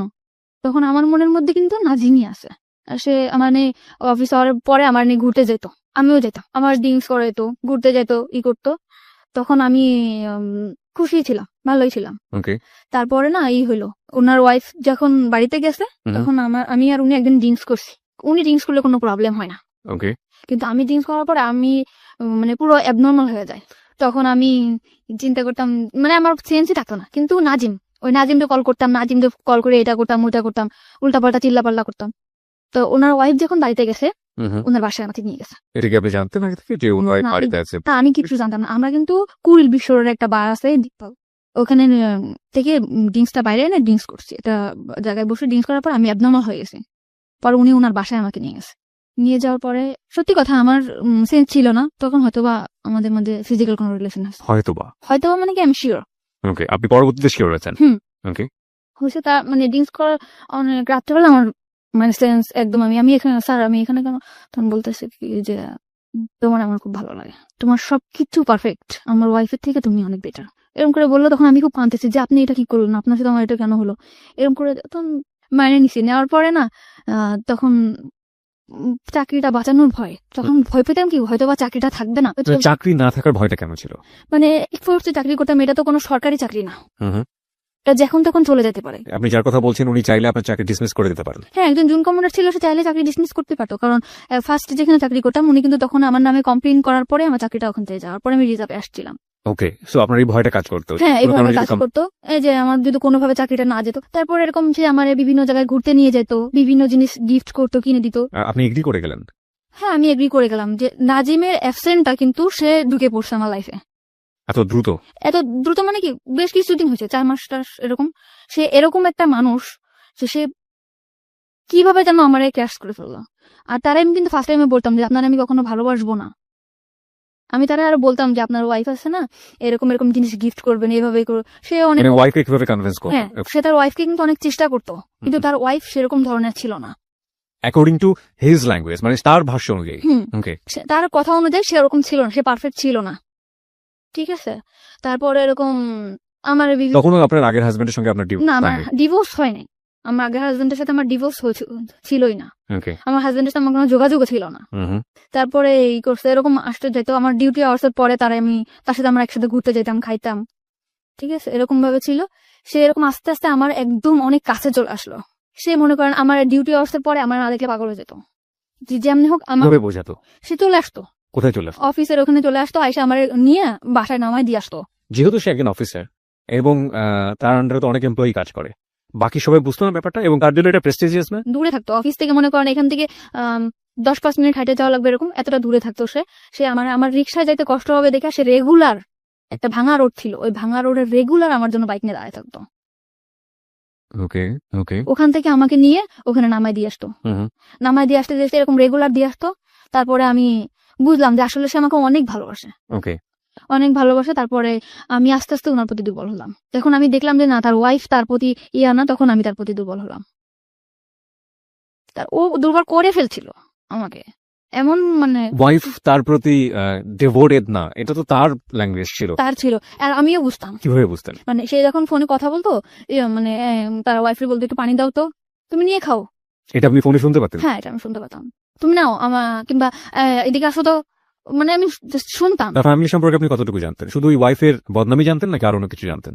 না, ওয়াইফের অতটুকু জানতাম, তার ফ্যামিলিটা অনেক বেশি ভালো ছিল। কিরকম? সে তার রুমে সে অনেক দিক দিয়ে তার ওয়াইফের সুখে রাখছিল, কিন্তু সে যে তার ওয়াইফ, সে কখনো মনে করতো না যে আমার হাজবেন্ডের সুখে আমি সুখী। সে মনে করতো তার সুখই তার সুখ, হাজবেন্ডের যে একটা জিনিস, এই জিনিসটা যে আমার, সে এটা ভাবতো না। এটা তো তার ভাষ্য অনুযায়ী, আপনি তো তার পরিবারের মধ্যে ঢোকেননি, কখনো আমি তার এভাবে যেয়ে দেখি নাই, দেখেন নাই, সে তার যেভাবে বলেছে আপনি সেটা সেভাবে বোঝার চেষ্টা করেছেন। এভাবেই। ওকে ওকে। তারপরে এরকম কয়েক মাস গেল, যাওয়ার পরে তখন এই কয়েক মাসের মধ্যে আপনারা কি কি করছেন? হ্যাং আউট করছেন, বাইরে ঘুরে বেড়াচ্ছেন, ডেট করছেন, রুম ডেট করছেন জি কন্টিনিউয়াসলি? জি কন্টিনিউয়াসলি। একবারের জন্য মনে হয়নি যে অন্যায় করছেন? অন্যায় ফার্স্টে মনে হয়েছিল, পরে মনে হলো যে না, আমার লাইফটা কি, আমার তো ওই নোংরা জায়গা থেকে উঠায় নিয়ে আসছে। আমি যে ড্রিঙ্কস করতাম, আজে বাজে ছেলেদের সাথে আমি মিশতাম, আমি যে খারাপ হি অলসো ড্রিঙ্কস, সেও তো সে কিন্তু আমার জন্য ড্রিঙ্কস করতো, সে কিন্তু ফার্স্টে করতো না। মানে আপনাকে এখানে থেকে নিয়ে আসার জন্য যে কোনো ভাবেই হোক না কেন, আপনার যে রাস্তায় আছেন সেই রাস্তায় আগে পা দিয়েছে, তারপর ওখান থেকে সরানোর চেষ্টা। আমাকে বিভিন্ন ছেলেদের সাথে আমি মিশতাম, বিভিন্ন ছেলেদের সাথে আমি ভালো কোনো ড্রেস পরতাম না, যেরকম জিন্স টপস এগুলো পরতাম। ওকে, জিন্স টপস। ওকে, হ্যাঁ, এইগুলা থেকে সে আমার বাই করছে, ভালো ভালো ড্রেস কিনে দিছে, বড় বড় হাতার জামা বানায় দিছে, যে এগুলা পরো না, খারাপ বলবে মানুষ। মানে আমার মধ্যে একটা চেঞ্জ আনছে সে। আমি যেরকম আগে রাস্তায় বেরোলে মনে হতো যে না, এই ছেলের সাথে দুষ্টামি করবো, কথা বলবো, এরকম আমার আর মনে হয় না। বাই দ্য ওয়ে, আমার একটা প্রশ্ন আছে। ছেলেটা যদি আপনাকে এতটাই ভালোবাসবে তাহলে প্রথম দিন নিয়ে গিয়ে কেন এই ধরনের শারীরিক সম্পর্ক করলো? সে তো অন্যভাবে আপনাকে প্রপোজ করতে পারতো। এটা হয়তো বা তারও ইচ্ছে ছিল না, এটা আমি আসলে জানি না। কখন আপনি তাকে জিজ্ঞেস করেছেন পরবর্তীতে যে তুমি আমাকে যেহেতু লাভই করো তাহলে আমি কেন তাকে এটা বাধ্য করলে? করছিলাম। আপনি তাকে বাধ্য করেছেন অ্যাকর্ডিং টু হিজ ভয়েস, মানে সে এটা বলেছে। সে বলেছে তুমি আমাকে বাধ্য করছো, আমি একটা পুরুষ মানুষ, আমি আনকন্ট্রোল হয়ে গেছি। বাধ্য করেছে বলেন? আপনার অ্যাটিটিউডের মধ্যে এগুলো ছিল? হ্যাঁ, আমি হয়তো বা কিছু করছি, কিন্তু এটা আমার, বললাম না, আমার তখনও সেন্স নাই। আমি you are not in sense. Okay, তারপর? ঠিক আছে, এরকম বলার পর তখন আমি একটা বাসা নিলাম, বাসা নিলেন মানে ওই বাসাটা ছেড়ে দিলাম। আমি আগে যে বাসাটা থাকতাম ওই বাসাটা ছেড়ে বেশ দিলাম। কয়েকজন ফ্রেন্ড মিলে থাক? হ্যাঁ, তখন আমি আলাদা একা একটা বাসা নিলাম। এক একটা বাসা কি ওর সিদ্ধান্ত অনুসারে নিলেন নাকি আপনি একা একা নিজে নিলেন? একা বাসাটা কেন প্রয়োজন হলো? ওর জন্য, আমি ওর একটা সময় কাটাবো, আমরা হাজবেন্ড ওয়াইফ থাকবো, বিয়ে করব। বিয়ে করার কথাও আপনাকে বলেছে? হ্যাঁ, অল টাইম আমারে বলতো, যে আমি পরে বলতো হ্যাঁ বিয়ে করবো, সমস্যা কি, তুমি আমার ওয়াইফ, সব জায়গা বলতো। ওর কখনো ভয় থাকতো না যে না আমি একটা জায়গায় বলবো আমার ওয়াইফ, ও কখনো আমার নিয়ে ঘৃণা করতো না। ও বলতো যে তোমার আমি একটা পচা নর্দমা থেকে উঠে নিয়ে আসছি, তুমি আমার কাছে একটা পবিত্র। ও আপনার পাস্ট সম্পর্কে জানতো, অতীত সম্পর্কে জানতো? সব, আমার পুরা ফ্যামিলির ডিটেলসও জানতো, মা বাবা ভাই বোন সব জানার পরেও আমার প্রতি অনেক বেশি দুর্বল হয়েছে। তো এরকম করে সবসময় বলতো, অনেক অনেক লাভ করতাম। বাসা নিলেন কোথায়? বাসা নিলাম অফিসের পাশেই। অফিসের পাশে? আপনার কলিগরা জানতো যে এই ধরনের সম্পর্কে আপনি ওদের জড়াতেন? পুরোপুরি সিক্রেট ছিল বিষয়টা? হ্যাঁ, পুরোপুরি সিক্রেট। আমার সবাই জানতো আমার হাজবেন্ড আছে, আমার একটা বেবি আছে, বাচ্চা, মেয়ে বাচ্চা, এটা জানতো। আমিও সবসময় ফেস করতাম যে আমার একটা বেবি আছে, মেয়ে, এরকম করে ফেস করতাম। তো ওরকম বাসায় আসতো যাইতো, সবাই জানতো আমার হাজবেন্ড। তো আমাদের মধ্যে না বিয়ে একটা সময় কাজী অফিসেও নিয়ে গেছে আমাকে। কাজী অফিসে নিয়ে গেল? হ্যাঁ, চলো বিয়ে করবো। গেছি, তখন আমার ডিভোর্স হয় নাই। তখন কাজী অফিস থেকে বললো যে ওনার তো ডিভোর্স হয় নাই, 3 মাস, ডিভোর্স হওয়ার 3 মাস পর বিয়ে করতে হবে। এ কথা বলার পরে বলতেছে যে তাহলে কি করব? তখন আমি বললাম যে ঠিক আছে, আমি ফ্যামিলির সাথে কথা বলি, মা বাবার সাথে বলি যে আমি ডিভোর্স করব। আপনি কি জানতেন যে উনি যদি আপনাকে বিয়ে করতে চায় তাহলে ওনার আগের ওয়াইফের পারমিশন লাগবে? হ্যাঁ, না, এটা আমি জানতাম না। এটা আপনি তখন জানতেন না, তখন এটা আমি জানতাম না। Okay. তখন আপনি তখন কখনো কি প্রশ্ন করেছেন যে তুমি যে আমাকে বিয়ে করতে চাচ্ছ, তোমার আগের ঘরের কি হবে, আগের সংসারের কি হবে? মানুষের 2টা বউ থাকে না, এটা অ্যান্সার দিত? আমি যদি চালাইতে পারি, আমাকে 2টা বউ থাকতে পারে না, আর আমি তো এটাই আপনি মানতাম। তো একটা সংসারের স্বপ্ন দেখতেন, সুন্দর একটা সংসার যেখানে আপনার বিচরণ থাকবে, সুন্দর একটা ঘর, সেখানে আরেকজন মানুষের শেয়ার আছে, এটা মানতে পারতেন? এটা হয়তোবা মানতে পারতাম না, কিন্তু তখন আমি এমন একটা অবস্থায় ছিলাম, ওরে পাওয়ার জন্য সবকিছু করতে রাজি। ও 2টা কেন 5টা বউ থাকবে, ও তো আমারও সময় দিতেছে। ও তো আমারই সময় দিতেছে। হ্যাঁ, this is very important part, প্রিয় শ্রোতা। আমরা বারবারই বলি মানুষের যখন খুব ডিজাস্টার মোমেন্ট যায় সেই সময়টাতে আসলে যে কেউ যখন পাশে এসে দাঁড়ায়, ইভেন একজন শত্রুও যদি, অতীত জীবনের একজন শত্রুও যদি পাশে এসে দাঁড়ায়, সেই মানুষটাকে অদ্ভুত রকমের ভালো লাগে।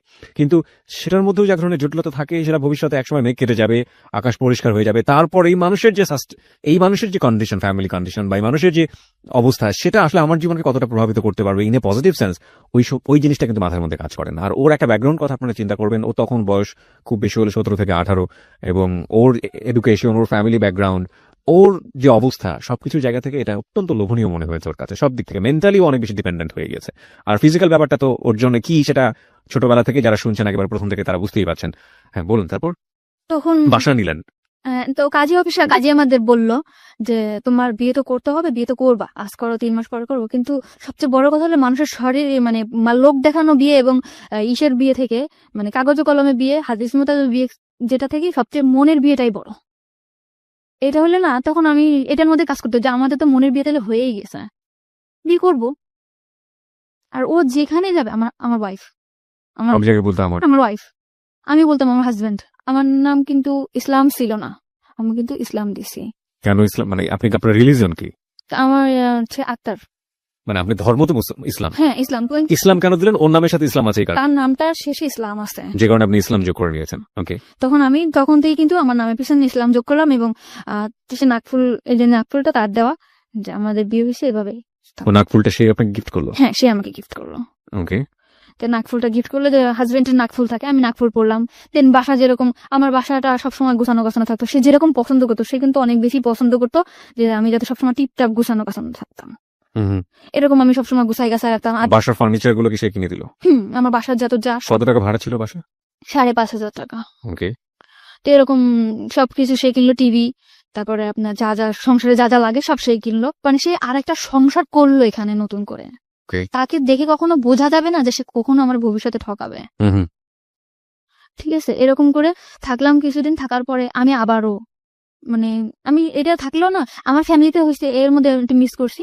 এর মধ্যে আমার ফ্যামিলিতে টুকটাক জানাইতাম যে আমি আমার আর কোনো দরকার নাই। মানে আমার ফ্যামিলিতে আমি খুব বেশি অহংকার করা শুরু করলাম তখন। কেন অহংকার করলেন? যে আমার ওইরকম, মানে আপনার কি এরকম চিন্তা কখনই সবসময় কাজ করতে যে আপনি ফ্যামিলি থেকে ডিটাচড হতে চান, ফ্যামিলি থেকে নিজের মতো করে একটা? আমি চাইতাম যে আমার ফ্যামিলি থেকে আমি দূরে চলে যাই, আমার ফ্যামিলিটা আমার পছন্দ না। ওকে, তা আমি বলতাম যে আমার এখন তোমাদের পর আমার আর ডিপেন্ড করতে হবে না, আমি এখন আমার মতো করে থাকতে পারবো। আমার লাইফে এমন একটা মানুষ আসছে যে তোমাদের কথা আমার চিন্তা করতে হবে না। মানে সবসময় অহংকার করতাম আমার ফ্যামিলির প্রতি, যে তোমরা কেমন থাকো তার থেকে ভালো আমি থাকি, আমি অনেক বেশি ভালো থাকি। এরকম করে বললাম আমার ফ্যামিলিতে। এবং সেটা কি জানতো যে কি কারণে আপনি এই অহংকারটা করছেন? হ্যাঁ, তারা আমার প্রশ্ন করতো যে কেন এরকম করো, তুই বিয়ে করছো? হ্যাঁ, মানে আমার ফ্যামিলিতে আমি বলতাম যে আমি বিয়ে করছি, আমি ভালো আছি। আমার বাসা আমার বোনও চিনতো না, আমার মাও চিনতো না। বলতে না কখন? না, বলতাম ভালো আছি। ওকে, আর বলতাম ভালো আছি, এই জন্য তারা কখনো চাপও দিত না যে না আমি ভালো আছি। ওকে, আর আমার গার্জিয়ানটা তত বেশি শক্ত ছিল না যে অন্যান্য বাচ্চারা যেরকম দূরে থাকলে মারধর করে একটা জায়গায় আনে, আমার মনে হয় ওরকম কখনো আমি পাই নাই, শক্ত গাইডেন্স। শক্ত গার্জেন আমি পাইনি। কিন্তু ও আমার অনেক বেশি শক্ত গার্জেন। ওর পারমিশন ছাড়া আমি কখনো বাসার থেকে নামতাম না, কখনো কোনো কারোর সাথে যোগাযোগ করতাম না। তো ওই চাকরিটা চলে, মানে রিজার্ভ থেকে আসার পরে ওর কাছে যখন আসলাম, পুরা সিম কার্ড, পুরা সবকিছু বন্ধ করে দিলাম ওর মতো করে। শুধু ওর নাম্বার, বোনের নাম্বার, দুলাভাইয়ের নাম্বারটাও ছিল না, বাবার নাম্বার, মার নাম্বার, এই কয়জনের নাম্বার ছাড়া আমার কোনো কলিগের নাম্বার, কারোর সাথে কোনো যোগাযোগ আমার ছিল না। আমার পৃথিবীটাই ও ছিল, আমার অফিস আর ও, এছাড়া কিছু না। ও তেমনি, মানে যতটুকু সময় অফিসে থাকবে, অফিস শেষ করে বাসায় যে ড্রেসটা চেঞ্জ করে আমার বাসায় চলে আসবে। রাত 10টা, রাত্রে থাকতে পারতো না, যেহেতু সে ম্যারিড পার্সন, চলে যেত রাত্রে। তো এরকম পাশের ফ্ল্যাটের বাড়ি জিজ্ঞেস করতে, ভাবি ভাই আজ কেন চলে যায়? আমি সে বলতাম যে সে জুন কমনটা, সে রাত্রে নাইট চেক করতে হয়, অবশ্যই তাকে যেতে হবে। ওকে, মানে বাসার লোকজন জানতো আপনার হাজবেন্ড সে? সবাই, মানে দোকানে যে খাইতাম, দোকানের লোক জানতো, এলাকার লোক জানতো, পাশের বাসার, মানে পাশের ফ্ল্যাটের লোক জানতো, সবাই জানতো। তো আমার ফ্যামিলিতে আমি অনেক বেশি কড়া করে ফেলছিলাম যে তোমার মা, তুমি আমার মা, তোমার আমার লাগবে না, তোমার মানে অনেক বেশি খারাপ ব্যবহার করতাম, লাগবে না, কারোর লাগবে না, আমি অনেক ভালো আছি, সবার থেকে আমি ভালো আছি, এরকম অহংকার করা শুরু করলাম। তাদের দিক থেকে আমি অনেক দূরে চলে আসলাম। ওকে, তারপরে আমার মা বললো যে ঠিক আছে, যদি বিয়ে করে থাকো ভালো। তখন আমি ওরে, এরকম যাচ্ছে দিন যাচ্ছে, তখন আমার মধ্যে কাজ করে যে তখন আর কি একটু বাস্তববাদী মনে হয় হচ্ছিলাম। মানে চিন্তা করতাম যে আসলে কি এটা আমার হবে। আমার মনের মধ্যে কিন্তু কাজ করতো যে সে তো আমার হাজবেন্ড না, সে কি আমার সাথে থাকবে, শুধু এটা মনে হতো। এখন আমার মা কিন্তু আমার বলতো, কিংবা ফ্যামিলির সবাই বলতো, মা বলতো যে ছেলে যদি ভালো হয় তো ভালো। আর সবসময় চাইতো যে আমি একটা বিয়ে করি, সংসার করি, আমি নিজের মতো করে বিয়ে করি, যাতে আমি আর আমি সবসময় তো আমার ফ্যামিলির বকাবকি করতাম যে কি বিয়ে দিছো, আমার লাইফটা কেন এরকম হলো। এরকম বলার পরে বললো যে তুই যদি ভালো থাকিস তো ভালো। আমি বলতাম যে মা আজকে এই বাজার করছে, ওই বাজার করছে, মাও ভালো। কিন্তু মা সবসময় বলতো যে যাই হোক, শুনলি তো অনেক ভালো, তুই ওর কাছ থেকে কিছু টাকা পয়সা রেখে দিস, জিনিসপত্র, গয়নাগাটি। আমার মধ্যে না কখনো লোভটা কাজ করতো না। ও কিন্তু অনেক ভালো একটা জব করে, আমি কিন্তু ইচ্ছা করলে ওর কাছ থেকে অনেক টাকা যখন তখন নিতে পারতাম। আমি সাংসারিক খরচ ছাড়া ওর কাছ থেকে কখনো টাকা নিতাম না। মানে আমার মাকে সবসময় বলতো যে ওর কাছ থেকে টাকা নিয়ে রাখবি, 10,000 টাকা, 5,000 টাকা নিয়ে রাখ। এই কথাগুলো কিন্তু ওরা আমি কখনো বলতাম না, কারণ আমার ফ্যামিলি অনেক বেশি ছোট হয়ে যাবে ওর কাছে।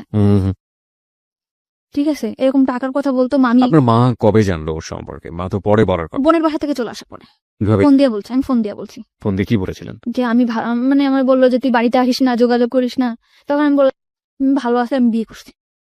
তখন ওর সাথেও ফোনে কথা বললো, ওর সঙ্গে কথা বলো, কি বললো? বললো আন্টি আন্টি আমি ওর সাথে একসাথে চাকরি করি, ভালো, ও খুব ভালো মেয়ে, এই সেটা বললো। কিন্তু আমাদের মধ্যে যে রিলেশন আছে ও বলোনি। মানে ওইটা বলেনি যে ও আপনাকে বিয়ে করেছে? না, ওকে। কিন্তু ও বললো যে ওর নিয়ে কোনো টেনশন করা লাগবে না, আমি আছি ওর পিছনে, সারা জীবন থাকবো। ওকে, ওর স্ট্যাটাস কি, ফ্যামিলি স্ট্যাটাস কি অবস্থায় আছে কিছুই জানে না না আপনার ফ্যামিলি? না। ওকে ফাইন, তারপর? কিন্তু বলছিলাম মারে যে মা, মানে পরে বলছি যে মা আমি, ও কিন্তু পরে বললো যে ও সব জানে শুনে তোরে বিয়ে করছে। আমি বলছি হ্যাঁ, ওর একটা বাচ্চা আছে, কিন্তু ওর বউ নেই। কিন্তু ওর বউ নেই? মারে মিথ্যা কথা বলছি যে মা আমার পুরো ফ্যামিলিতে বলছি যে ওটা বাচ্চা আছে কিন্তু ওর বউ নেই। এটা বলার পরে তো বললো ঠিক আছে, তুই যদি সুখে থাকিস তুই থাক। কিন্তু আমার সবসময় আমার মা কান ভাঙানি দিত, তোর কাছে টাকা নিয়ে, এটা নিয়ে, ওটা নিয়ে। কিন্তু এটা আমি নিতে পারতাম ওর কাছ থেকে টাকা নিয়ে এটা নেই ওটা নেই। হুম। ওকে। কিন্তু এটা আমি ওরে চাইতেও পারতাম না। কিন্তু একদিন আমি চাইছি, একদিন আমি বললাম যে তুমি আমার টাকা দাও, তোমার লাইফ থেকে আমি চলে যাবো। তুমি মানে টাকা দাও, তোমার লাইফ থেকে আমি চলে যাবো। লাইফ থেকে চলে যাওয়ার প্রশ্নটা কেন আসলো? মানে চলে যাওয়ার প্রশ্নটাকে আমি চিন্তা করতেছি যে ও কি সত্যি আমার কোনোদিন স্ত্রীর মর্যাদা দিতে পারবে? আমরা যেখানে একটা জায়গায় চাকরি করি সবাই তো জানে যে আমি কোন জায়গা থেকে আসছি, আমি জিন্স করছি সবার সাথে, ওর যে একটা রেকর্ড এটা তো খারাপ হবে অফিসে। Okay, very good, very good, very good thinking. তারপর? ঠিক আছে, ওর যে একটা মানে যে পজিশনে আছে সবাই তো ওরা অসম্মান করবে। হ্যাঁ হ্যাঁ। তো আমি যদি এরকম একটা জায়গা থেকে আসছি, আমার লাইফে এত দুর্ঘটনা, সবাই কি ভাববে? তা আমি ওর লাইফ থেকে চলে যাবো। এটা আপনার মধ্যে সেন্স গ্রো করেছে নাকি ওর আচরণের মধ্যে জিনিসগুলো ছিল? কখনো আচরণ চেঞ্জ হয়নি, ও কখনো আমার দূরে সরাইতে চায় না। আমি সবসময় বলতাম আমি চলে যাবো, থাকবো না, আমি তোমার সাথে থাকবো না, এটা বলতাম। ওকে। আর আমার মধ্যে কাজ করতে হচ্ছে আমার সাথে তো বিয়ে হয়নি, আদৌ কি থাকবে? সবসময় দুর্বলতা। না, একটা জিনিস আমি বুঝতে পারছি, সেটা হচ্ছে যে আপনার নাজিমের সঙ্গে তখন তো আপনি চাইলে ডিভোর্স দিতে পারতেন, যেহেতু আপনাকে বিয়ে করতে চাচ্ছে। আপনি ডিভোর্সটা কেন দেননি? আপনি কেন ডিভোর্স দেননি? আমি চাইছিলাম যে সে ডিভোর্স দিক। নাজিম আপনাকে ডিভোর্স দিক? নাজিম না, রিপন। সরি, রিপন আপনাকে ডিভোর্স দিক। হ্যাঁ। রিপন আপনাকে ডিভোর্স আর ওর দিয়ে আপনার লাভটা কি? না, আমি ওর প্রতি আমার কোনো ইয়াই ছিল না। তো তাহলে আপনি কেন দেননি? ওর প্রতি মানে ওর পিছনে আমি চিন্তা করতাম যে ওর পিছনে আমি 1 সেকেন্ড নষ্ট করি, ওইটাই আমার নষ্ট। ডিভোর্স যাক যাক যা হয় হোক। কিন্তু আপনার তো এই ভদ্রলোককে পাওয়ার জন্য, বিয়ে করার জন্য আপনার অন্তত আপনার জায়গা থেকে পথটাকে ওপেন মানে খোলাসা রাখতে হবে।